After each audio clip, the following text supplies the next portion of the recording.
ल मित्रहरू सबैलाई हार्दिक हार्दिक स्वागत छ। आज 2078 साल मङ्सिर 5 गते आइतबारको दिन वाचक पुनम पोखरेलको स्थान पूर्ति गर्न आज म वाचक नन्दलाल आचार्य उपस्थित छु।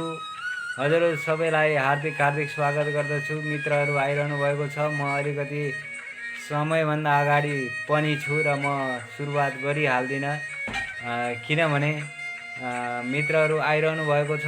अब म आजको कार्यसूचीमा प्रवेश गर्नु पूर्व यहाँहरूलाई म केही अन्य जानकारी दिन रुचाउँछु। अवश्य पनि यहाँहरूले जानकारीहरू लिएर मनोरञ्जन लिनुहुनेछ भन्ने पूर्ण आशा र भरोसाका साथ म लघुकथा वाचनको श्रृङ्खला पूर्व केही कुरा अवगत गराउन चाहन्छु। मसँग भएको विषयवस्तु कथा त मसँग छन् नै, यसका अतिरिक्त पनि केही कुराहरू अवश्य हुनुपर्दछ। म त्यसैको खोजीमा यहाँ अहिले छु र आशा गरौँ अवश्य भेटिनेछ। मैले अहिले खोजेर यहाँहरूलाई सुनाउन चाहेको कुरो चाहिँ म भेटिन मेरो खोज्ने प्रयत्न जारी छ। अवश्य पनि भेटाइन्छ जस्तो छ। र एउटा कुरा यहाँ खुसीको कुरा म सुनाउँ। हिजो हाम्रो कृष्ण तिमसिन्हाजी शनिबारको वाचकका रूपमा उपस्थित हुनुहुन्थ्यो। उहाँले 6वटा कथा हामीलाई सुनाउनु भएको थियो। ती कथाहरूमध्ये वरिष्ठ कथाकारका कथा पनि थिए भने कनिष्ठ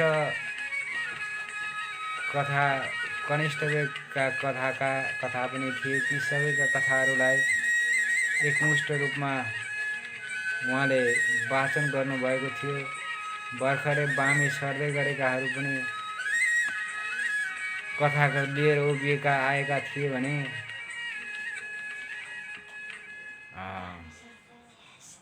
अगाडि बढिसकेका प्रखर व्यक्तिहरू पनि कथा लिएर उपस्थित हुनुभएको थियो र उहाँहरूको कथालाई कृष्ण तिमसेनाजीले वाचन गर्नुभएको थियो। अहिले म सेड्युलभन्दा बाहिरका केही कथाहरू बताइरहेको छु। मलाई प्राप्त भएको एकदम एउटा मार्मिक कथा यहाँ मैले फेला पारिहालेँ, त्यो म वाचन गरेर आजको कार्यक्रम सुरुवात गर्न चाहन्छु। आजको कथा लौकथा झम्केको झन्डा।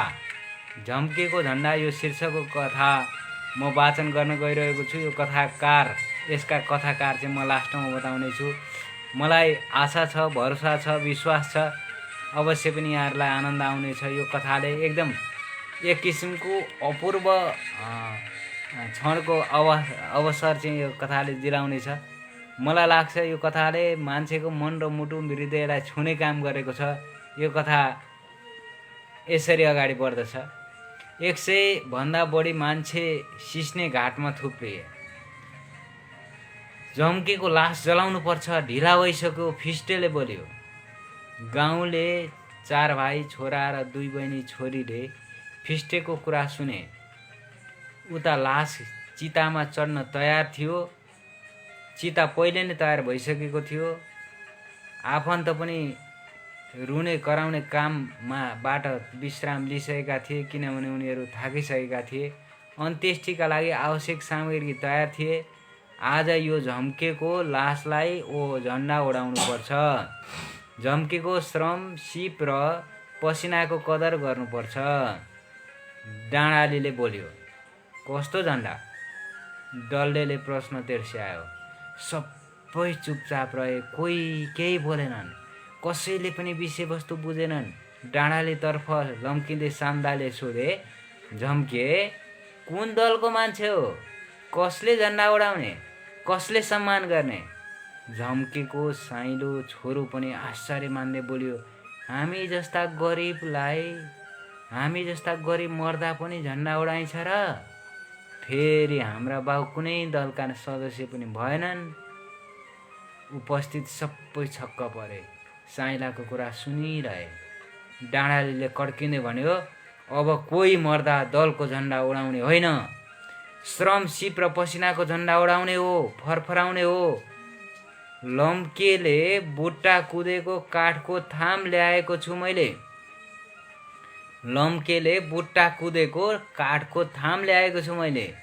त्यही बुट्टे थामको झन्डा ठड्याउने हो र फरफराउने हो।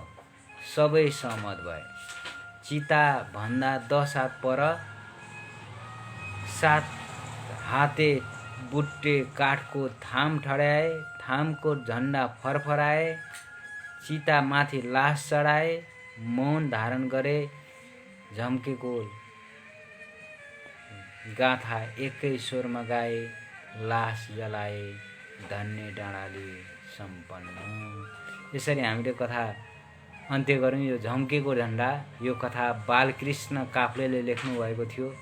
काफ्लेजी साह्रै गतिला, मार्मिक र भावुक बनाउने कथा लेख्नुहुन्छ। यो यहाँ मलाई सबैभन्दा बढ्ता मन परेको उहाँको पक्ष के हो भने उहाँ मताने, डाँडाली, फिस्टे आदि इत्यादि गाउँले शब्दहरूको प्रयोग गर्नुहुन्छ, जसलाई हामी भाषा साहित्यका विद्यार्थीहरूले झर्रो शब्द भनेर बुझ्छौँ। झर्रो आन्दोलन नेपाल भाषिक आन्दोलन हो। यो आन्दोलन चलेको थियो। झर्रो शब्द जसलाई पनि प्रिय हुन्छ, मुखैमा झुन्डिएको हुन्छ, गाउँघरको बोली टपक्क टिपेर हामी झर्रोमा गाउन सक्छौँ र यो सबैको मनमुटुमा बस्न सक्छ। त्यसैले बालकृष्ण काफ्लेको यो झम्केको झन्डा कथा आफैमा पनि एक सुन्दर सिर्जना हो। यो कथाका लागि बालकृष्ण काफ्लेजीलाई हार्दिक बधाई र धन्यवाद। उहाँ साँच्चैकै दमदार कथा साहित्यमा कलम चलाउने व्यक्तित्वको रूपमा विकसित हुँदै हुनुहुन्छ। उहाँ शिक्षण पेसामा आबद्ध व्यक्ति हुनुहुन्छ। अङ्ग्रेजी साहित्यको उच्च अध्ययन र शिक्षणमा व्यस्त रहे पनि नेपाली साहित्यमा यत्रो ठुलो योगदान दिन सक्नु भनेको एउटा अनुपम उपलब्धि हो भन्ने मलाई लाग्दछ। त्यसमाथि म जन्मे हुर्केको म रहे बसेको उदयपुर जिल्लाको सेवामा उहाँ सेवारत हुनुहुन्छ र उदयपुरमै बसोबास गर्नुहुन्छ। उहाँ दिनौँ मलाई लगभग दिनको एउटाका दरले रचना पठाइरहनुहुन्छ। मैले एउटा ब्लग स्पोर्ट खोलेको छु, त्यसमा उहाँका रचनाहरू प्रकाशन गरिदिइराख्छु। त्यहीमाथि यो फेसबुक पेजहरूमा पनि उहाँ आइरहनुहुन्छ। सम्भवतः अब यो लाइभ कार्यक्रममा पनि समय भएपछि उहाँ आउनुहुने हुनेछ। उहाँको कथा वाचनको कार्यक्रम पनि थियो र उहाँको कथा वाचन पछाडि अर्को हुनेछ। अहिले म समय थोरै 2 मिनेट बाँकी छ। मैले सुरुवात गर्नुभन्दा अगाडि मलाई अहिले भर्खरै एउटा समाचार प्राप्त भएको छ। रुपेश कुमार सदायजीले उहाँले अन्तर्राष्ट्रिय कविता प्रतियोगितामा उहाँको कविता छनौट भएको र 9:45 बजे उहाँको कविता वाचन गर्ने कार्यक्रम आजै छ। आशा गरौँ उहाँ हाम्रो सहयोगी मित्र हुँदाहुँदै पनि उहाँले अन्तर्राष्ट्रिय जगतमा राम्रो उपलब्धि हासिल गर्न सक्नुहोस् भनेर हामी सदासयता कामना गर्ने नै भयौँ। त्यसमाथि उहाँमा भएको प्रतिभाले उपलब्धि हासिल गर्न सक्छ भन्ने मलाई पूर्ण भरोसा छ, विश्वास छ। अब म अर्को एउटा सानो समाचारतिर लाग्दैछु। समाचार छ, आज मिति 2078 8 महिना 3 गते काठमाडौँ बाराखरी मिडियाले आयोजना गरेको तेस्रो दिसोम बाराखरी कथा लेखन प्रतियोगितामा उत्कृष्ट स्थान ल्याउन सफल आदरणीय पत्रकार कथाकार श्री मनोहर पोखरेलज्यूलाई हार्दिक बधाई तथा शुभकामना व्यक्त गर्दछु भनेर रुपेश कुमार सदायजीले लेख्नुभएको यो समाचार, यो शुभकामना सन्देश पनि मैले पढेर सुनाएँ। यसको अर्थ भयो हाम्रा लघुकथा पाठ्य श्रव्य दृश्य का एडमिन मित्र मनोहर पोखरेलजीले उत्कृष्ट कथा पुरस्कार पनि प्राप्त गरिसक्नु भएको छ। उहाँलाई यो समग्र टिम र लघुकथा प्रेमी मित्रहरूको तर्फबाट हार्दिक बधाई तथा शुभकामना। आख्यान क्षेत्रमा यसरी नै दर्बिलो खुट्टा टेक्दै जानुहोस् भन्ने मङ्गलमय शुभकामना व्यक्त गर्दै अब म भने आजको औपचारिक सन्दर्भलाई जोड्न चाहन्छु।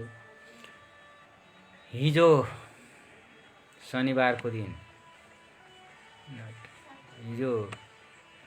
शनिबारको समयमा कृष्णतिम सिन्हाजीले 6वटा कथा वाचन गर्नुभएको थियो 32औं श्रृङ्खलाको रूपमा। आज 33औं श्रृङ्खला पुनम पोखरेलजीको स्थान पूर्ति गर्न म स्वयं नन्दलाल आचार्य यहाँ उपस्थित छु। यहाँहरूलाई केही कथाहरू सुनाउन आलाकाँचो स्वरमा म त्यति प्रखर वक्ता नभए पनि यहाँहरूको बिचमा आफूलाई आफ्नो स्वर सुनाउन म बाध्य छु। हाम्रा मित्रहरूको कार्यव्यस्तता र केही असजिलोलाई का बावजुद उहाँहरूले मलाई यो कार्यभार सुम्पनु भएको छ। आज मैले वाचन गर्ने कथाहरूमध्ये पहिलो कथा छ बुवाको सपना। म यसरी कथा अगाडि बढाइरहेको छु। अवतार ढकालजीले लेख्नु भएको यो बुवाको सपना, यो कथा यसरी अगाडि बढ्छ। बाबुको मुख हेर्ने दिन नुहाई धुवाई पश्चात बुवाको घुर्मैलो फोटोमा एकटक आँखा अडाइरहेको थिएँ। एउटा भयावह सपना जस्तो विगत आँखा अगाडि नाचिरहेको थियो। बाबा कसको फोटो हेर्नुभएको? सानो छोराले एकाग्रता भङ्ग गरिदियो। मेरो बाबाको? मैले भने। मेरो हब्बाको है?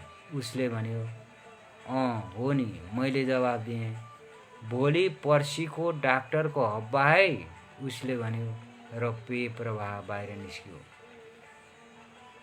बाबु तैँले राम्रो पढ्नुपर्छ, पछि ठुलो डाक्टर बन्नुपर्छ, बुवा मैले पढ्न सुरु गर्दादेखि नै भन्नुहुन्थ्यो। हस् बुवा, म केही नबुझेर स्वीकार गर्दथेँ। आफू पढ्न पाइएन, यसलाई चाहिँ घर खेतबारी सबै बेचेर भए पनि डाक्टर बनाउँछु। घरमा आमासँग होस् या अरू कोहीसँग बुवा बारम्बार यही कुरा दोहोऱ्याउनुहुन्थ्यो। चुप घोप्टिए जस्तो अँध्यारो रात, आकाशबाट समुद्र खसी जस्तो पानी र मस्त निदाएका हामी। निस्क भागा भागा लौ लौ न लौ, हे भगवान, मानिसहरूको भागदौड र चित्कार। लौ न बाढी पस्यो रे, पसिनै सक्यो रे। हाम्रो घरमा पनि कोलाहल मचियो। बुवाले बहिनी र मलाई काँधमा राखेर आमालाई समाउँदै दगुर्न सुरु गर्नुभयो। सुरक्षित स्थान अलिक टाढा थियो। जति अघि बढ्यो उति पानी बढिरहेको थियो। बुवाको काँधमा बसेका हामीहरूका खुट्टा डुब्ने गरी पानी आइसकेको थियो। हामी र आमालाई मान्छेहरूले तानेर बाहिर निकाले, तर एक्कासी बढेको भेलले बुवालाई आफूसँगै लिएर गयो। आफ्नो आँसु पानीमा मिसियो, हाम्रो आँसु पानीमा मिसियो। चित्कार रोदन शून्यतामा बिलायो। घर रहेन, खेतबारी रहेन। सबैभन्दा बढ्ता त बुवा रहनु भएन। हामी रह्यौँ, म रहेँ, तर बुवाको सपना पुरा भएन। कति धेरै हेर्नुभएको बाबा डाक्टरको हब्बालाई। छोराको प्रश्नले नराम्रोसँग झस्कायो। बाबु, तिमी राम्रो पढेर डाक्टर बन्नुपर्छ है, मेरो मुखबाट निस्कियो। मनमनै बुवाको तस्बिरलाई भने, बुवा, यो तपाईँकै सपना हो। यसरी कथा समाप्त भएको छ।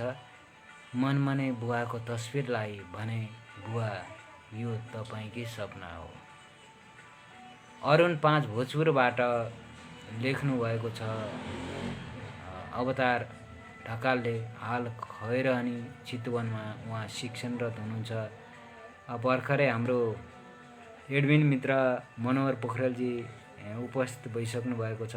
उहाँलाई हार्दिक स्वागत गर्दछु। र म सुरुवात हुने बेलामै, अहिले समय पनि सुरुवात हुने बेलाको समय हो। यो समयमा उहाँ उपस्थित हुनुभएको छ। अन्य मित्रहरू पनि उपस्थित हुँदै हुनुहुन्छ। अहिले मैले भर्खरै अवतार ढकालको कथा पढेर सिद्ध्याएँ। बुवाको सपना। अवतार ढकाल भन्नासाथ हामी शिक्षण पेसामा आबद्ध शिक्षक भनेर बुझ्छौँ। हुन त हामी पनि शिक्षण पेसामै आबद्ध छौँ र यसरी नै शिक्षण पेसामा आबद्ध भएका मित्रहरू नै धेरै भएको मैले फेला पारेको छु। कथा साहित्यमा, लघु कथामा धेरैभन्दा धेरै मित्रहरू सबै शिक्षण पेसामा आबद्ध हुनुहुन्छ। कुनै न कुनै रूपमा आबद्ध भएको देखेको छु, भेटेको छु। उहाँ भोजपुरबाट चितवनमा आएर शिक्षण पेसा गरिरहनु भएको व्यक्ति हुनुहुन्छ। उहाँसँग मेरो पनि एउटा भलाकुसारी भएको थियो। उहाँले मलाई आशंका गर्नुभएछ शिक्षण पेसाको व्यक्ति भनेर, र उहाँले मैले आफ्नो परिचय खुलाएपछि उहाँले पनि म पनि त्यही क्षेत्रको मान्छे हुँ भनेर परिचय दिनुभएको थियो। मैले अघि उहाँको मेसेज हेरेर बुझ्न पाएँ र म उहाँलाई पहिलेदेखि नै सम्मान गर्छु। उहाँ एकदम मन छुने खालका लघुकथा लेख्नुहुन्छ। उहाँले दर्जनौँ 50, 60, 70वटा कथा एकै ठाउँमा, हामी अवतार भुजेलका कथाहरू भन्ने साहित्य ग्रुप पेज के हो, त्यसमा धेरै कथाहरू पढ्न पाउँछौँ। उहाँ पुरानो राइटर। मैले पनि 1-2वटा कथा साह्रै मन पराएर समीक्षा लेखेको थिएँ। मलाई पहिलेदेखि नै उहाँको कलम मनपर्छ। उहाँको विचार भावना पोखिएको, साहित्य पोखिएको, कथामा साहित्य पोखिएको कुरा मनपर्छ। मूलत उहाँ सबै पाठक र श्रोतावर्गको मन र मुटुलाई छाम्न सक्नुहुन्छ। अरुण 5 भोजपुरबाट हाम्रो ढकालजी हुनुहुन्छ। म अर्को कथा पढ्न गइरहेको छु। अर्को कथा छ सावधानी, यमुना खतिवडाको। सावधानी यो कथा यसरी अगाडि बढ्दछ। यो सावधानी कथा यमुना खतिवडाका बारेमा उहाँ आफै साहित्यमा अग्रसर एक व्यक्तित्व हुनुहुन्छ। उहाँलाई उहाँको कथा अब यसरी बढ्छ। म पहिले कथा अलिकति अगाडि उकाउँ र केही कुरा बताउँ। यो कथा पढ्नुभन्दा अगाडि म थोरै हाम्रो अवतार ढकालजीको कथाले के भन्यो भनेर अलिकति म खुलाउन चाहन्छु। यो साह्रै मार्मिक कथा हो। यो अलिकति लामो कथावस्तु भएको कथा भए तापनि यहाँ बुवाले आफ्नो बच्चाबाट जे सपना देखेको हुन्छ त्यो सपना देख्न त देखिन्छ, तर सबै अभिभावकले बच्चाबाट आफ्नो सपना पुरा नभएको अवस्था हुन सक्दछ र त्यही पुरा गर्ने आफूबाट पुरा हुन नसकेको गार्जनको अभिभावकको सदिच्छालाई आफ्ना सन्तानबाट पुरा गराउने अठोट यहाँ राखिएको छ भनाइको अर्थ। यहाँ छोराले बुवाको इच्छा पुरा गर्न सकेन। बुवा असामयिक बुवाको निधन भयो, बाढीले बगाएर लग्यो र त्यही छोरो बढेर पछाडि आफ्नो छोरोलाई चाहिँ बुवाले डाक्टर बनाउन खोजेको सपनालाई सोचेर बाबु तिमी डाक्टर बन्नुपर्छ है भनेर सम्झाएको छ। उसको आफ्नो विचार होइन, त्यो आफ्नो बुवाको विचार हो, आफ्नो अभिभावकको विचार हो। किनभने विचार पुरा हुनै नभइकन बुवाको निधन भयो र नातिबाट चाहिँ हजुरबाको इच्छालाई पुरा गर्ने यहाँ कुरा गरिएको छ। एउटा एक मार्मिक प्रसङ्ग हो। यो दुःखद घटनाबाट सिर्जित मार्मिक प्रसङ्ग कथामा आएको छ। अब म यो सावधानी शीर्षकको यमुना खतिवडाको कथालाई अगाडि बढाउन खोजिरहेको छु। हाम्रा मित्रहरू आइरहनु भएको छ, उहाँहरूलाई हार्दिक स्वागत गर्दै यस लौकथा पाठ्य श्रव्य दृश्यमा म सबै आगन्तुक मित्रहरूलाई स्वागत गर्दछु। उहाँले लेख्नुभएको जाहेर गर्नुभएको टिप्पणीलाई मैले अलि अध्ययन गर्ने अवसर पाएको छैन। मैले यो मोबाइलमा देखेको छैन। म पछि सबै माथिदेखि तलसम्म अध्ययन गर्नेछु। को हुनुहुन्छ बाहिर? आउनुहोस् त। को हुनुहुन्छ घरमा? बाहिर आउनुहोस् त। टिङ टिङ ढोकामा बजेको घन्टीको आवाजसँगै कसैले बोलाएको आवाज सुनिरहेको थियो। बिहानको बेला खाना खाएर पसल जाने तयारी गरिरहेका महेश शर्माले ढोका खोल्दा केही प्रहरीहरू ढोका अगाडि उभिरहेका थिए। अरे सर, तपाईहरू के कामले आउनु भएको होला? आउनुहोस् न भित्रै, उनले निसङ्कोच भित्र आउन अनुरोध गरे। महेशजी, हामी यहाँ बस्न आएको होइन। तपाईँले केही रकम इनामिना गरेको अभियोगमा तुरुन्त उजुरी परेकोले अनुसन्धानका लागि लिन आएका। तुरुन्त हिँड्नुहोस्। महेशले केही सवाल गर्न नपाउँदै उसलाई हतकडी लगाएर जिल्ला प्रहरी कार्यालयमा लग्यो। सर, यही मान्छे हो, मेरो 10 लाख खाने। प्रहरी कार्यालयमा एउटा व्यक्तिले महेशतिर औँला देखाउँदै भन्यो।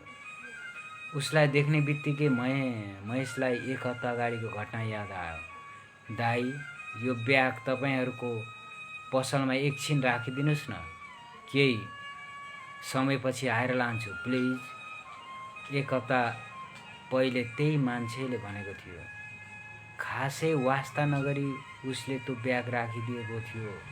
उसलाई झल्यास याद आउँछ। अरे भाइ, तिमीले त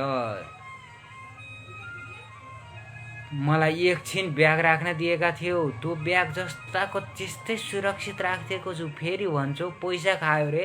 यो के पारा हो यो? उनले प्रश्न गरिरहेका थिए। महेशको यस्तो कुरा सुनिसकेपछि प्रहरीहरू पुनः महेश र त्यस व्यक्तिलाई खोज तलास गरी पसलतिर जाँदा साँच्चै त्यहाँ एउटा कालो ब्याग राखिएको थियो।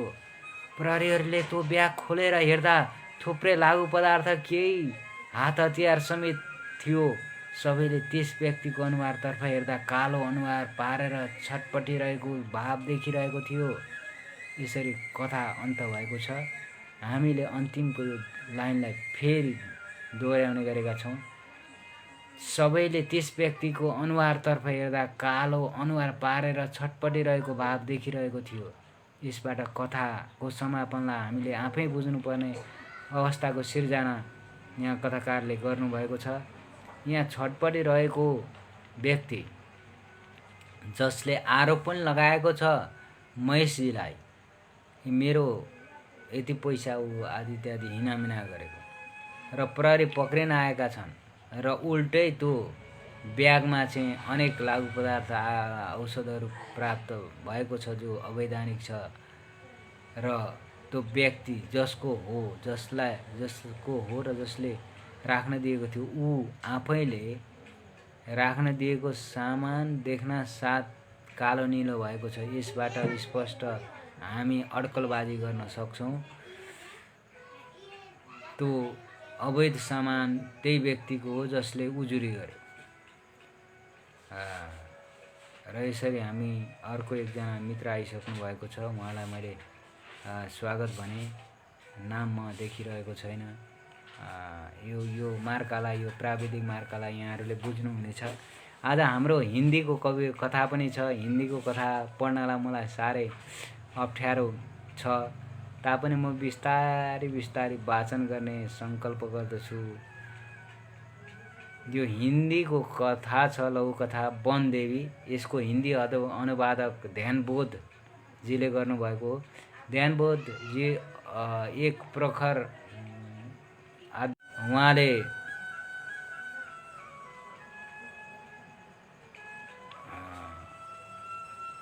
एउटा दर्शन क्षेत्रको अध्येता पनि हुनुहुन्छ।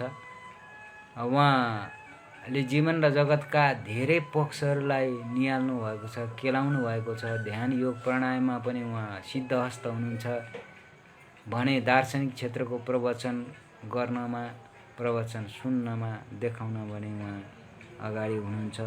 हामी कहाँ आइसक्नु भएको छ राजकुमार कार्कीजी। उहाँले नमस्कार सर म्याडमहरू भन्नुभएको छ। उहाँलाई हार्दिक स्वागत छ र नमस्कार छ। हामी हिन्दी लघुकथा पढ्न गइरहेका छौँ। हिन्दी लघुकथा अहिलेसम्म हामीले पढिसकेको अवस्था छैन। यस सम्बन्धमा म थोरै बताउँ। हामीले नेपाली त हाम्रो मुख्य ध्येय नै हो, तर यसका अतिरिक्त नेपालमा बोलिने र विश्वमा अन्तर्राष्ट्रिय क्षेत्रमा ख्यातिप्राप्त भाषाहरूमा पनि अनुवाद साहित्य हामी पढ्ने वा त्यहीँको मूल रचना पढ्ने, जसलाई नेपालीमा अलिकति अनुवाद गरेर सुनाउने एउटा सेतुको काम हामी गर्ने हाम्रो प्रण छ। त्यसै अनुसार आज हामी हिन्दी अनुवादक ध्यानबोधजीको वनदेवी शीर्षकको लघुकथा पढ्न गइरहेका छौँ। यो कथा मैले मनोहरजीको साथ मिल्दछ होला भनेर छनौट गरेको थिएँ। हाम्रो पुनम पोखरेलजीलाई यो कथा सुनाउनु पर्ने थियो र त्यहाँ मनोहरजीले साथ दिनुहुन्छ। उहाँको टन र भाषा अलिक लगभग हिन्दी, मैथिली, थारू सबै भाषासँग मिल्दछ। उहाँ नेपालीको प्रखर वक्ता हुनुहुन्छ। वक्ताका अलावा भाषिक रूपमा उहाँ तराईका सम्पूर्ण भाषाहरूमा दखल राख्नुहुन्छ, बोल्नुहुन्छ, लेख्नुहुन्छ र उहाँलाई लेखिएका कुराहरू पढ्न पनि उहाँको टनले भ्याउँछ। त्यसै अनुसार छनौट गरेको थिएँ। आज म आफै फेला परेँ। केही छैन, यसमा मैले पढेको सुनेर थोरै मुस्कुराइदिनु भयो, हाँसिदिनु भयो भने त्यो नि मेरो लागि उपलब्धि हुनेछ। अवश्य पनि अब गफ धेरै नगरिकन म अगाडि बढ्न चाहन्छु। वनदेवी, हिंदी अनुवादक ध्यानबोधजी। पत्थरों में देवता होता है, कैसा हो कहते हुए, ऐसा कहते हुए आदमियों से सुना और आदमियों को पत्थरों पूछते पाया। कभी न दिखाई देने वाला और कभी न मिलने वाले ये देवता कैसा होता है, अवश्य ही देखना चाहिए। सोचते हुए एक रात मंदिर गया। निर्जीव पत्थर अचल था। मैंने उसको बहुत आवाज़ दी, उसे बहुत पुकारा, लेकिन वह नहीं बोला। बोलो बोलो बोलो देवता बोलो कहते हुए मैं दूसरा पत्थर से उसे मारने लगा। मारते मारते वो पत्थर टूट गया, लेकिन देवता नहीं बोले। कहीं देवता मर तो नहीं गए, सोचते हुए मैं डर गया। जल्दी जल्दी छुपते हुए घर पहुंचा और पिताजी के साथ रजाई में डूबक कर सो गया। दूसरे दिन मेरा जागने से पहले ही चारों ओर शोर मच चुका था। गांव में नास्तिकों का धर्म विरोधी काम बढ़ता ही जा रहा है। ऐसा आदमी बातें कर रहे थे, देवता को तोड़ने की ताकत किसी मनुष्य में नहीं है। कितने आदमियों का दावा ऐसा भी था। तुरंत ही पत्री देखी गई। तांत्रिकों ओझाओं ने अपना काम शुरू किया। वन देवी ने क्रोधित होकर ऐसा उपद्रव किया, कहते हुए 7 दिनों के भीतर ही काले बकरे की बलि देने का वचन दिया गया। पहले तो मैं डर से काँप रहा था, लेकिन मेरा उपद्रव का सारा दोष वन देवी के ऊपर चढ़ गया। मैं बहुत ही प्रसन्न हुआ। अन्तिममा यस्तो छ, पहले तो मैं डर से काँप रहा था, लेकिन मेरा उपद्रव सारा दोष वन देवी के ऊपर चढ़ गया। मैं बहुत ही प्रसन्न हुआ। यस मूल कथाकार नन्दलाल आचार्य यसरी कथा अन्त्य भएको छ। र यो कथाको बारेमा मैले केही बोल्नु पर्दैन, किनभने यो कथाको अर्को कथा छ, त्यसबाट हामी प्रष्ट बुझ्नेछौँ। र यहाँ हाम्रो राजकुमार कार्कीजीले ठिकै हुन्छ होला, सर गो अहेड भनेर भन्नुभएको छ। यो मलाई लाग्छ यो हिन्दी वाचन मेरो राम्रो हुँदैन कि भन्ने आशंकालाई समाधान गर्न उहाँले गो अहेड भनेर अगाडि बढ्नलाई आग्रह गर्नुभएको महसुस गरेँ। र मैले अरू मित्रहरूको कुनै पनि कुराहरू पाइरहेको छैन। आशा गरौँ मित्रहरू आउँदै हुनुहुन्छ होला। अहिले 8:07 भइसक्यो। अवश्य पनि हामी चौथो कथामा छौँ र यो कथा पछाडि पनि केही एउटा सानो कविताको टुक्रो सुनाउने मलाई मन थियो। अब त्यो म भेटाउँदिनँ। मैले राख्न त राखेको थिएँ। चौथो कथा नेपाली अनुवाद कथा हो, वनकाली शीर्षकको। यो वनकाली शीर्षकको कथाले यसो भन्दैछ लघुकथाले। एक दिन ढुङ्गामा देवता हुन्छन् भनेर मानिसहरूले ढुङ्गो पुजेको थाहा पाए। एक दिन ढुङ्गामा देवता हुन्छन् भन्ने सोचेर मानिसहरूले ढुङ्गो पुजेको थाहा पाए। कहिले नदेखिने र नभेटिने यी देवता कस्ता रहेछन्, हेर्न पर्यो भनेर एक रात मन्दिर छिरे। निर्जीव ढुङ्गो अचल भएर ठडिएको थियो। जति बोलाए पनि, जति पुकारे पनि त्यसले आवाज निकालेन।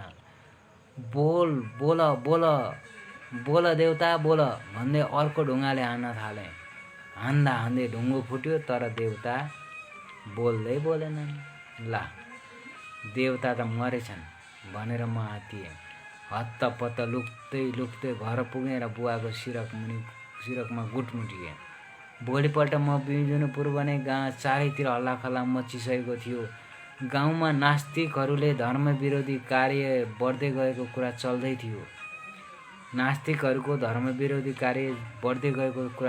थियो। कतिपयले त देवतालाई टुक्रा पार्न सक्ने ताकत कुनै मनुष्यमा नरहेको दाबी गर्दै थिए। लगतै जोखाना हेरियो। धामी झाँक्रीले ढ्याङ्ग्रो ठोक्न थाले। वनकाली रिसाएर यो उपद्रो गरेकी हुन् भनेर भन्दै 7 दिनभित्र कालो बोको बलि दिने कबुल गरियो। सुरुमा म डरले थुरथुरी थिएँ। मेरो उपद्रो वनकालीमा सरेकोमा प्रसन्न भए। अन्तमा यस्तो लेखेको छ, वनकाली रिसाएर यो उपद्रो गरेकी हुन् भन्दै 7 दिनभित्र कालो बोको बलि दिने कबुल गरियो। सुरुमा म भने थुरथुरी थिएँ। मेरो उपद्रो वनकालीमा सरेकोमा प्रसन्न भएँ भनेर कथा टुङ्गिएको छ। यसरी कथाले देखायो हामी अन्धविश्वासमा विश्वास गर्नाले कत्रो अशोभनीय कार्य गर्न खोजिरहेका रहेछौँ भन्ने आशय कथाले व्यक्त गर्यो भन्ने लाग्दैछ। यो कथाको कथाकार नन्दलाल आचार्य। अब 5औं कथा हामी पढ्न गइरहेका छौँ। 5औं कथा लखनतरेको लेखान्त। लखनतरेको लेखान्त यो पनि एक मार्मिक कथा हो। मैले सुरुवात बालकृष्ण काफ्लेजीको कथाबाट गरेको थिएँ र यो कथा अहिले आएको छ 5औं कथा लखनतरेको लेखान्त। यसबारेमा म थोरै बताउँ। बालकृष्ण काफ्ले बालकृष्ण पोखरेलकै बाटोमा हिँड्ने एक जुझारु कलमकर्मी साहित्यकर्मी हुनुहुन्छ। मैले बालकृष्ण पोखरेलसँग बालकृष्ण काफ्लेलाई दाँच्नुको कारण फेरि भ्रम नहोस्, बालकृष्ण पोखरेलको तुलना कुनै गर्न सक्ने अहिलेको यो कलिलो पुस्तामा कोही पनि छैन र हुन मिल्दैन। अग्रज जो अस्थायी जसले योगदान दिएर गए, जुन युगमा योगदान दिए त्यो एउटा अतुलनीय थियो र बालकृष्ण काफ्लेले बालकृष्ण पोखरेलको बाटो किन अवलम्बन गरे यो मैले पुष्टि यहाँ गर्नै पर्दछ। यसमा यही भनौँ, बालकृष्ण काफ्ले झर्रो शब्दहरूको प्रयोग गर्ने कथाकार हुन्।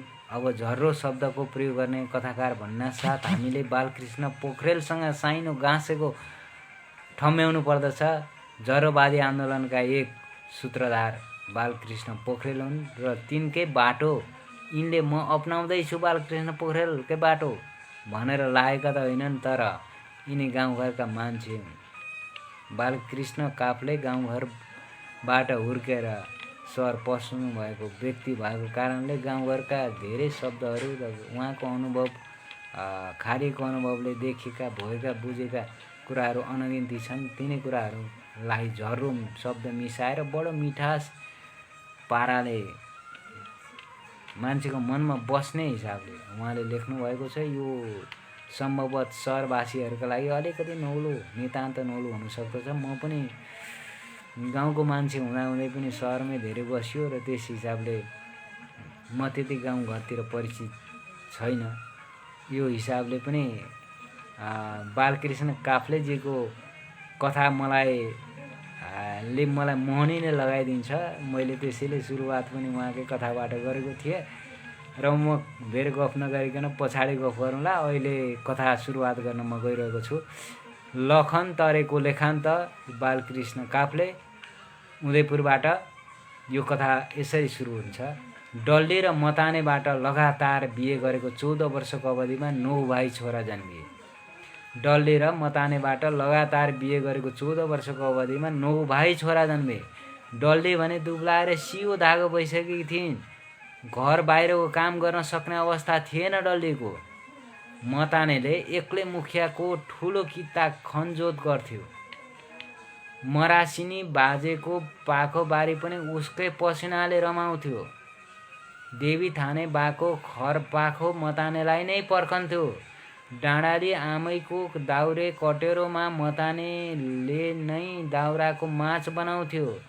प्रधान पञ्चको गोठका वस्तुभाव मतानेले नै पर्गेल्थ्यो। मालिकहरू हाट बजार जाँदा घरबाट बजारसम्मको यात्रामा ढाकर उसकै ढाडमा सवार हुन्थ्यो। नुन तेल मल फलाम सबै मतानेकै पसिनाले पग्लन्थे, तप्किन्थे, बालीमा मिल्थे। फाली बनेर काममा लाग्थे सबैका। बिहान एक डबका चिसो सबै मालिकका घरमा उपलब्ध हुन्थ्यो। मतानेलाई 2-4 वटा भकारो ऊ एक्लै पार लगाउँथ्यो। मालिकहरूको चारैतिर बानरले घेर्थे डल्लीलाई। डल्ली र मतानेका मकैका जुत्तालाई।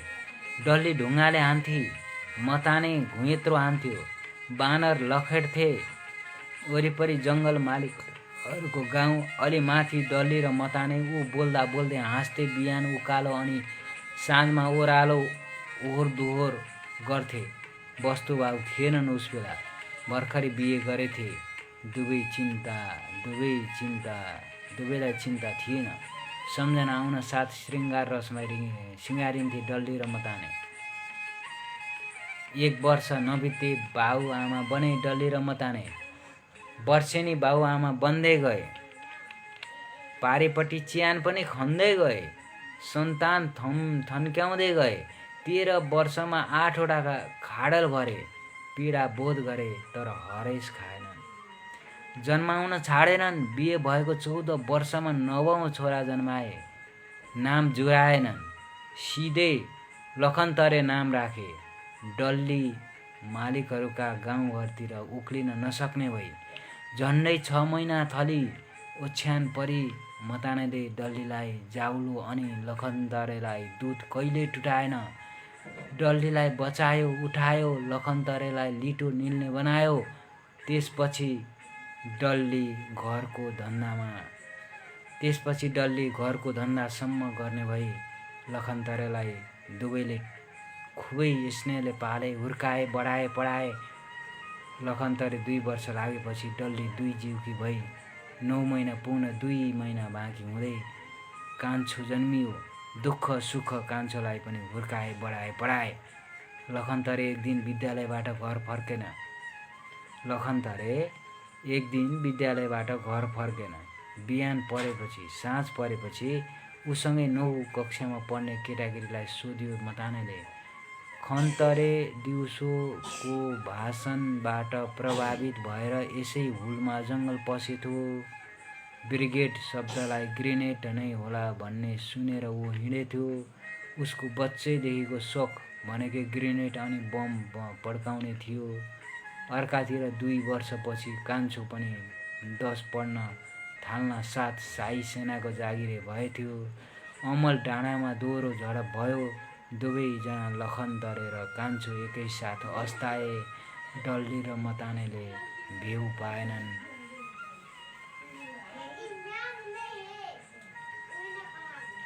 दसैँको टिकाका दिन 3 घण्टाको ब्यारेकमा निम्तो गरियो। डल्ले र मतानेलाई उपहार एकै ठाउँमा ढलेका रातो लखनतरे र हरियो कान्छो सजिएको एक सुन्दर तस्बिर लिएर घर आए। डल्ले र मताने लखनतरे र कान्छोका सामान र दाम मरासिनी बाजेलाई सहरमै बुझाइयो। बाजेलाई रिझाइयो। मरासिनी बाजेले मालजाल अनि दाम बुझे। डल्ले र मतानेले तस्बिर पाए। समाप्त उदयपुरबाट। यो कथाको बारेमा के भन्नुभन्दा अगाडि म यहाँ मित्रहरूलाई स्वागत गर्दछु। यहाँ म देखिरहेको छु परशुराम पराशरजी, उहाँलाई हार्दिक स्वागत छ। हाम्रो इन्द्र थापा सर पनि आउनु भएको छ। इन्द्र थापा सरको कथा पनि साह्रै स्वादिला चोटिला हुन्छन्। हामी आशा गरौँ उहाँको पनि कथा वाचन गर्न दिन आउने नै छ। अर्को मित्र हुनुहुन्छ शकुन्तला खत्रीजी आउनुभएको छ। उहाँले वाचन र कथा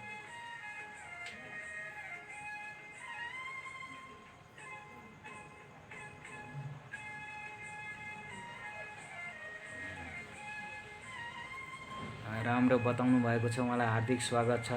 राजकुमार बालकृष्ण काफ्लेजी आउनुभएको छ। नमन गुरु भन्दै हुनुहुन्छ, उहाँलाई हार्दिक स्वागत छ, नमस्कार छ। त्यसै गरेर मित्रहरू आइरहनु भएको छ, उहाँहरू सबैलाई हार्दिक नमस्कार छ। अहिले 8:19 PM भएको यहाँ दर्शाइएको छ र मैले भर्खरै यहाँ हाम्रो सेड्युलको 5वटा र अगाडि एउटा गरेर कथा 6वटा वाचन गरिसकेको छु। यहाँहरू सबैलाई हार्दिक स्वागत छ। म यहाँ यो बालकृष्ण काफ्लेजीको लखनतरेको लेखान्त शीर्षकको यो कथाको बारेमा थोरै बताउँ। हार्दिक स्वागत छ। राजेश विद्रोहीजी पनि पाल्नु भएको छ। उहाँलाई मैले धेरैचोटि निम्ता गरेँ, उहाँको कार्यव्यस्तताको कारणले आउन सक्नु भएन। हाम्रो अर्को मित्र लक्ष्मीकान्त चौधरीजी पनि गुल्किनु भएको छ, उहाँलाई हार्दिक स्वागत छ। मित्रहरूलाई अब मैले सुनाउनलाई लखनतरेको लेखान्तको बारेमा थोरै सुनाउँछु। यहाँ डल्ली र मताने भन्ने 2 जना पति पत्नी छन् र यिनीहरूले बडो दुःख गरेर आफ्नो घर गृहस्थी चलाएका छन्। उनीहरूको 9वटा सन्तानले खाल्टो भरेको भनेर यहाँ प्रसङ्ग आएको छ।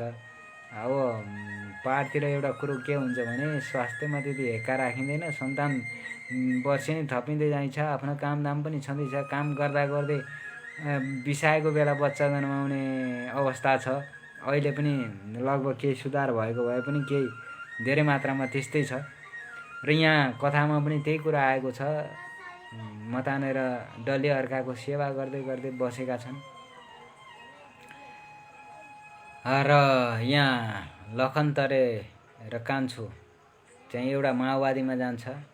माओवादी नाम त किटेको छैन, तर रातो मान्छे भनेको छ। रातोको अर्थ अहिलेको हाम्रो सामाजिक पृष्ठभूमिमा अहिलेसम्मको ऐतिहासिक सोचले हामी रातो मान्छे अहिले लेख्दाखेरि हामी माओवादीको जनयुद्धलाई सम्झन्छौँ। त्यतातिर एउटा छोरो लागेको छ भने अर्को छोरो हरियो मान्छे यानि नेपाली सेनातिर गएको छ र यी दुवैजनाको भिडन्तमा दुवैजनाको देहावसान भएको छ।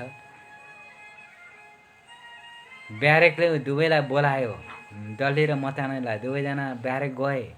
उनीहरूले रातो र हरियो दुवै पोसाक लगाएका छोराहरूको तस्बिर पाए, तर तिनीहरूको क्षतिपूर्ति स्वरूप जो पाउने हो त्यो पाउने चाहिँ एउटा साउ गयो। साउले सहरमाथि बुझ्यो र यहाँ डल्ले र मतानेले त्यही तस्बिर भेटाए, आँसु भेटाए, रोदन भेटाए, दुःख भेटाए, पिरो भेटाए, आफ्नो सपना तुएको भेटाए। तर जसको उनीहरू सेवा गरिरहेका छन् तिनी मालिकहरू टाठाबाठाहरू तिनीहरू सहर गएर छोराहरूको भरण पोषण लिए र आफ्नो पकेट भरे। यसरी गरिबहरूको लागि कहिले पनि न्यायको राज्य स्थापना नभएकोमा उहाँले खेद व्यक्त गर्नुभएको छ। यो सामाजिक यथार्थलाई जस्तो छ त्यस्तै यहाँ समेट्नु भएको छ बालकृष्ण काफ्लेजीले र यसलाई सामाजिक यथार्थवादी कथाको दर्जा दिनुपर्ने हुन्छ। यो युद्धको एउटा सानो झलक पनि हो। उहाँ कतै पनि लाग्नु भएको छैन। उहाँ निष्पक्ष भएर निडर भएर जस्तो समाज छ त्यस्तै उहाँले हुबहु राख्नु भएको छ। यसमा कथा भन्दा त धेरै छ, तर सुन्दा त्यति राम्रो लाग्दैन, के अरे पढ्दा त्यति कथा लाग्दैन। यसलाई वर्णन गर्न मात्रै कथा छ। कथावस्तु झिनो भएको कथा भनेर मान्नुपर्छ यसलाई। बडो गजबको कथा लेख्न थाल्नु भएको छ बालकृष्ण काफ्लेजी। उहाँ अलिक लामो कथा लेख्नुहुन्थ्यो। हामी मनोहरजी र मैले होइन कथाको साइज घटाउँ तपाईँको कथा राम्रो हुँदाहुँदै पनि साइज अलिक बढी भएकोले हामीले छोटा कथा भनेर पनि वाचन गरेका थियौँ र राखेका पनि थियौँ। यो छोटा कथा त अलिक राख्न नपाउनु पर्ने हो भन्ने आशय हाम्रो मनोहरजीले व्यक्त गर्दै पनि मैले अलिक लेख्ने जागरुक शिक्षकको कथा, एकदम मार्मिक कथा, खरा शब्दहरू, झर्रा शब्दहरू र समाजको यथार्थलाई टपक्क टिपेर साहित्यमा उन्न सक्ने, सुन्दर माला बनाउन सक्ने व्यक्ति बालकृष्ण काफ्ले भनेर मैले उहाँलाई नछोडिकन राख्ने गरेको थिएँ र पटक पटक व्यक्तिगत रूपमा पनि आग्रह गरेको थिएँ र अरू साथीहरू पनि ल्याउनुहोस् भन्दै बद्री केसीजीलाई पनि उहाँले भित्राउनु भएको छ। साह्रै गतिलाई राम्रा कविता लेख्नुहुन्छ उहाँ र आशा गरौँ उहाँबाट पनि कथाहरू आउने छन्। हाम्रा उदयपुरका स्रष्टा लेखबहादुर कार्कीजी जो कविता साहित्यमा चिरपरिचित हुनुहुन्छ, गीत सङ्गीतमा चिरपरिचित हुनुहुन्छ, उहाँलाई भर्खरै मसँग सम्पर्क भएको थियो। उहाँ पनि कथा लेख्न तम तयार भएर बस्नु भएको छ। उहाँसँग अनगिन्ती अनुभवहरू छन्, तर ती अनुभवहरूलाई अक्षरमा उनेर कथा साहित्यमा को भण्डार बनाउने काममा उहाँ अलिकति थोरै उहाँलाई पृष्ठपोषणको खाँचो छ। उहाँ अलिक अस्वस्थ छु भन्नुहुन्थ्यो र अब उपचार गरेर चाँडै फर्कनु हुनेछ काठमाडौँबाट र आशा गरौँ उहाँबाट पनि कथाहरू आउनेछन्। उहाँबाट कथा आयो भने यस्तै कथा झर्रो शब्दले को प्रयोग भएको सामाजिक यथार्थवादी कथा नै आउनेछन्। तर अलिकति मलाई आशंका छ उहाँ समाजको वस्तुस्थिति टिप्ने क्रममा उहाँ फेरि समाजको हुबहु ऐनाले देखाए जस्तै अवस्था देखाउन खोज्नुहुन्छ, जसले अलिकति समाजमा केही व्यक्तिहरूको अप्रियता हासिल गर्नुपर्ने हुन्छ। कोही मानिसहरूले मन पराउँदैनन्। जसरी उहाँ कथामा कवितामा समाजलाई टिप्ने हुँदाहुँदै समाजका तिनै पात्रहरूको वैगुणी प्रवृत्तिलाई कवितामा उनेर गाइदिनु भयो, जसबाट के व्यक्तिहरूको उहाँ आँखाको कसिङ्गर बन्नुभयो। कथामा पनि त्यस्तै गर्नु होला कि भन्ने त्रास छ। तापनि हामी वाचन गर्दाखेरि हेका राख्नेछौँ, कसैलाई पनि पिरमार्का सिधै नपरोस् भन्नेमा। तर यहाँ हाम्रो बालकृष्ण काफ्लेजीको बडो गाउँघरको झर्रोपन स्वादिलो आएको छ। यसबाट हामीले धेरै कुरा सिक्न सक्छौँ। अघि पनि मैले भने गाउँघरको मान्छे भए पनि सहरको हावाले छोएकोले हामीरा लागि एकदम नयाँ नितान्त एउटा नयाँ तरकारी, नयाँ स्वाद, नयाँ चटनी जस्तो हुन्छ। र आशा गरौँ हाम्रो बालकृष्णजीले क्रमशः लेख्दै जानुहुनेछ, हामी पढ्न पाइरहौँ। यही कामना र चाहनाका साथ म अब अलिकति अगाडि बढ्न चाहन्छु। थोरै 2-3 मिनट समय छ। यो समयलाई उपयोग गर्दै म अगाडि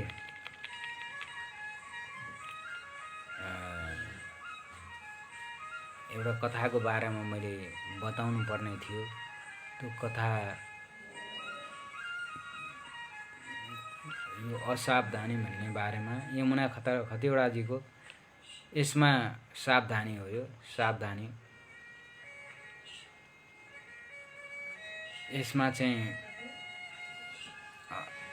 सावधानी अपनाएकै कारणले महेशजीले यो भड्खालामा पर्नु परेन। उहाँलाई झोला राख्न भनियो र उहाँले झोला राखिदिनु भयो, तर झोला खोलेर हेर्नु भएन अर्काको झोलामा के सामान छ छैन। तर जब प्रहरीले पनि त्यो सावधानीपूर्वक राखिएको झोलाका कारणले महेशलाई चाहिँ छुटकारा दिन सक्ने स्थितिको सिर्जना भएको छ।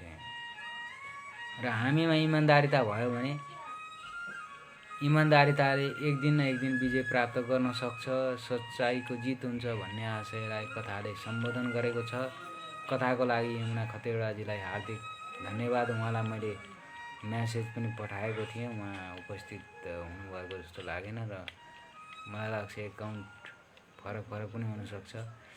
यो बुवाको सपना शीर्षकको अवतार ढकालको कथाले त बडो मार्मिक प्रसङ्ग ल्यायो। आज हामीले वाचन गरेको कथा सुरुवातमा बालकृष्ण काफ्लेजीको कथा थियो।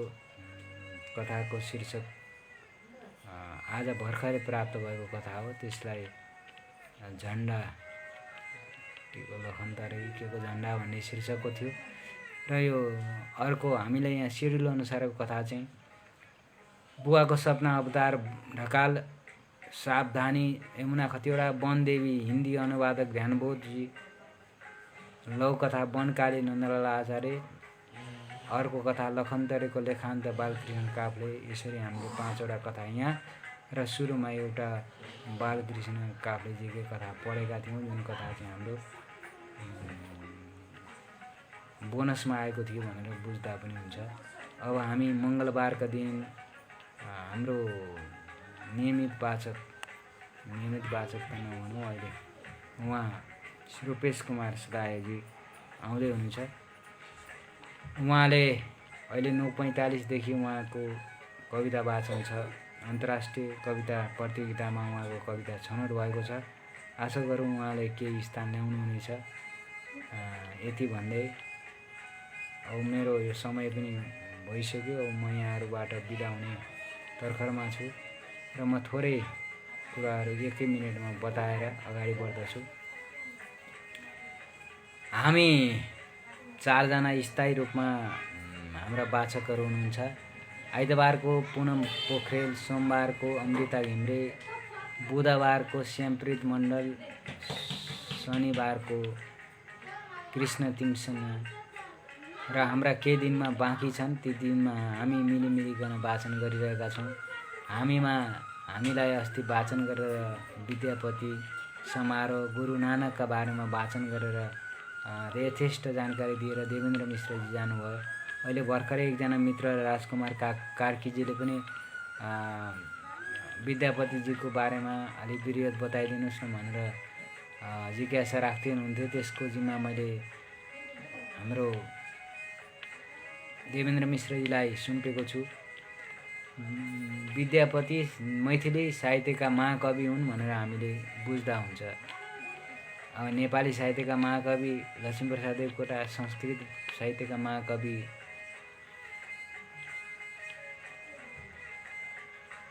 हिन्दी साहित्यका महाकवि आदि इत्यादि साहित्यका महाकवि भनेर हामी बुझिँदैन। मैथिली साहित्यका महाकवि विद्यापति भनेर हामीले बुझ्नु पर्दछ र उहाँको बारेमा खोज तलास गऱ्यौँ भने अनगिन्ती कुराहरू थाहा पाउँछौँ। र हामीले जुन वाचन गर्ने जुन नियमित हाम्रा वाचक मित्रहरू छन् हुनुहुन्छ, उहाँहरूले नभ्याउनु भएको खण्डमा हाम्रो मनोहर पोखरेलजी तम तयार भएर बस्नु भएको छ। उहाँले पनि यता कता कार्यव्यस्तताको क्षणमा चाहिँ नभ्याउँदा म पनि अभावपूर्ति गर्न उपस्थित हुनेछु। आजको मेरो वाचन ख्यालमै मैले के बोलेर के भने यसलाई सहज रूपमा स्वीकार्य रूपमा लिनुहुनेछ भन्ने आशा र अपेक्षाका साथ म यहाँहरू समक्ष बिदा हुन चाहन्छु। 8:31 भइसकेको छ। यहाँहरू सबैलाई अहिलेसम्म बसेर मेरा कुरा सुनिदिनु भयो। आजको कथा कस्तो लाग्यो प्रतिक्रिया दिनु हुन आग्रह गर्दै यसरी नै अभावपूर्तिको व्यक्तित्वको रूपमा म यहाँहरू समक्ष उपस्थित भइरहनेछु। र हाम्रो 50औं श्रृङ्खलामा चाहिँ आज 33औं श्रृङ्खला हामीले सक्यौँ। 50औं श्रृङ्खलामा हामी विशेष कार्यक्रम लिएर आउनेछौँ। यसमा म केही मित्रहरूलाई केही जिज्ञासाहरू राख्नेछु, केही प्रश्नहरू सोध्नेछु। उहाँहरूले बताउनु भएको कुरा उहाँकै स्वरमा, उहाँकैले लेख्नु भएको कुरा, उहाँले बोल्नु भएको कुरा हामी प्रष्ट सुनाउनेछौँ। यो आशा र अपेक्षा राखौँ। राम्रो भव्य 50औं श्रृङ्खला हुनेछ। त्यसभन्दा अगाडि र पछाडि पनि हाम्रा नयाँ नयाँ वाचक मित्रहरू हुनेछ। अब चाँडै मिना कार्की विशेष लघुकथाहरू लिएर आउँदै हुनुहुन्छ। अब हामीले वाचन गर्ने कथाहरू समग्रमा व्यक्ति विशेष पनि हुन सक्दछन्, जिल्ला विशेष पनि हुन सक्दछन्, विषयवस्तु क्षेत्र विशेष पनि हुन सक्दछन्। भनाइको अर्थ 70 विशेष लघुकथा वाचन कार्यक्रम भन्दाखेरि 70का स्रष्टाहरूले वाचन गरेका लेखेका कथाहरू लिएर आउनुहुनेछ। अब व्यक्ति विशेष भन्नासाथ व्यक्ति विशेषका कथाहरू 5-6वटा लिएर आउनुहुनेछ।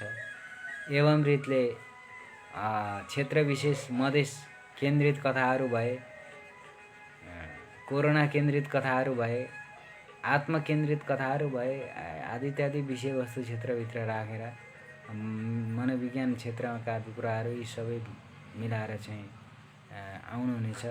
उहाँको फिक्स समय हामीले तोकेका छैनौँ, उहाँले आफ्नो हिसाबले दिनुहुनेछ।